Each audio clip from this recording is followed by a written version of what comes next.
Hi, Katyayani emporium నుంచి ఈరోజు మీకు ఒక మంచి స్వీటు స్నాక్ ఐటెం చూపిస్తున్నానండి. ఇది పూర్ణం అండి, పచ్చిశనగపప్పు బెల్లంతో తయారు చేసుకున్న పూర్ణము. నేను ఆల్రెడీ రెడీ చేసి పెట్టుకున్నానండి.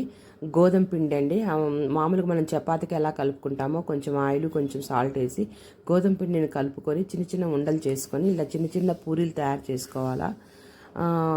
కుడుములు తయారు చేయడానికండి మేము ఇది ఆయిల్ వేడి చేసి పెట్టుకోవాలి స్టవ్ మీద. మనము ఈ పూర్ణం అనేది ఫ్రెష్గా అప్పటికప్పుడు చేసుకొని అయినా తయారు చేసుకోవచ్చు, లేదా తయారు చేసుకొని పెట్టుకొని మనం ఫ్రిడ్జ్లో పెట్టుకొని మనకి ఎప్పుడు కావాలంటే అప్పుడు కూడా ఈ స్నాక్ ఐటెం తయారు చేసుకోవచ్చు అండి. ఒక గ్లాసు శనగపప్పుకు గ్లాసు బెల్లము, పచ్చెనగపప్పు ఉడకబెట్టి చల్లబడ్డాక మిక్సీలో వేసి బెల్లం వేసి రెండు కలిపి మిక్సీ వేస్తారు. పూర్ణం తయారు చేయడం ఈసారి చూపిస్తానండి, లెంగ్తీ అవుతుందని వీడియో చూపించలేదు. అలా పూరీలలో చిన్న అరిచేతిలో పూరి పెట్టుకొని ఆ పూర్ణం పెట్టేసుకొని ఆ రెండు ఎండింగ్స్ మనం కలిపేసుకొని చేతితోటి ఆ రెండును అలా డిజైన్ లాగా చేయటం అండి. మామూలుగా దీనికి చెక్క ఉపయోగిస్తారు ఇలా తయారు చేయాలంటే. మేము వీటిని పూర్ణ కుడుములు అంటాము. చూడండి, చేతితో అలా చక్కగా ఆ కార్నర్స్ని మనం అలా మెలిక పెట్టేసేస్తే శుభ్రంగా అది కుడుము మనం వేయించినప్పుడు ఏమి విడిపోకుండా ఉంటుందండి. అంతే, టకటక చేసేసుకోవచ్చు ఆ రకంగా. నేను ఇంకొకటి కూడా మీకు చూపిస్తాను చూడండి ఎలా అల్లుకోవాలా.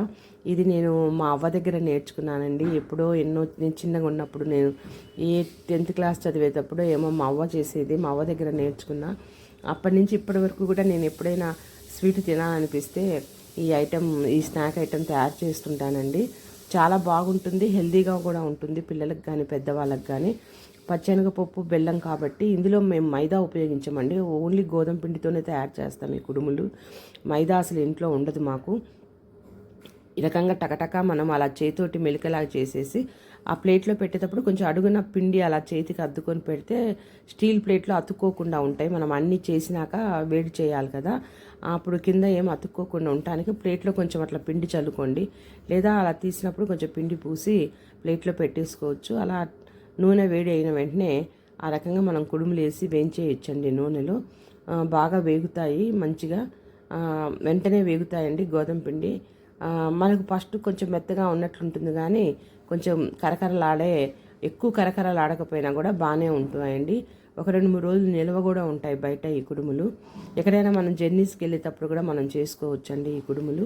పిల్లలు చాలా బాగా ఇష్టపడతారు. హెల్త్ పాయింట్ ఆఫ్ వ్యూలో కూడా పిల్లలకి కానీ పెద్దలకు కానీ మనము గోధుమ పిండి బెల్లము ఇక్కడ పచ్చెనగపప్పు కదా వాడుతుంది, ఒక ఇలాచీ వాడతాం పూర్ణములు అంతే. చక్కగా ఇలా స్నాక్ ఐటెం ఎప్పుడు కావాలంటే అప్పుడు వితిన్ 20 minutesలో మనం తయారు చేసుకోవచ్చండి పూర్ణం రెడీగా ఉంటే. లేదంటే ఫ్రెష్గా చేసుకొని కూడా పూర్ణం మనం తయారు చేసుకోవచ్చండి. చాలా టేస్టీగా ఉంటాయి ఈ కుడుములు. బాగా దీంట్లో మనం ఈ వేడి వేడి కుడుముల్లో మనము గీ వేసుకోవాలండి, నెయ్యి వేసుకొని తింటే చాలా బాగుంటుంది. అప్పుడప్పుడు మేము ఈ స్నాక్ ఐటెం చేస్తూ ఉంటాము. మేము వీటిని పూర్ణ కుడుములు అంటాము. ఈ పూర్ణంతో భక్ష్యాలు కానీ బొబ్బట్లు కానీ తయారు చేస్తారు, కానీ ఆ భక్ష్యాలు తయారు చేసేటప్పుడు కూడా మైదా యూజ్ చేస్తుంటారు పల్చగా రేకు రావడం కోసం. నేనైతే గోధుమ పిండితో తయారు చేశాను.